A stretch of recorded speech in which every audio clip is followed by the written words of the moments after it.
غلام مصطفیٰ ہو میرے پاس کیا نہیں۔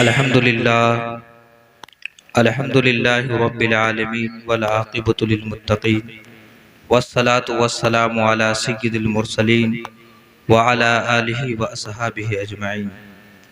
اما بعد فاعوذ باللہ من الشیطان الرجیم، بسم اللہ الرحمن الرحیم۔ قال النبی صلی اللہ تعالی علیہ وسلم انما بعثت لأتمم مکارم الاخلاق، وفی مقام آخر انما بعثت معلما۔ صدق اللہ المولانا العظیم وصدق رسولہ النبی الامین المتین الکریم، ونحن علی ذلک لمن الشاہدین والشاکرین، والحمدللہ رب العالمین۔ میں نے جس حدیث پاک کو پڑھنے کا شرف حاصل کیا، اس کی وضاحت اور تفسیر سے بیشتر میں مناسب سمجھتا ہوں کہ سب سے پہلے آقا نامدار مدنی تاجدار احمد مجتبی ارواحنا فدا محمد مصطفیٰ صلی اللہ تعالی علیہ وسلم کی گوہر بار میں جھم جھم کر درود پاک کا نذرانِ عقیدت پیش کریں۔ پڑھے بآواز بلند اللہم صلی علی سیدنا شفیعنا حبیبنا و مولانا محمد مبارک وسلم، صلاۃ و سلام علیک یا رسول اللہ صلی اللہ تعالی علیہ وسلم۔ ماشاءاللہ نقیب اہل سنت حضرت مولانا رستم علی قادری صاحب کی اچھی نظامت ہو رہی ہے، اور بعدہو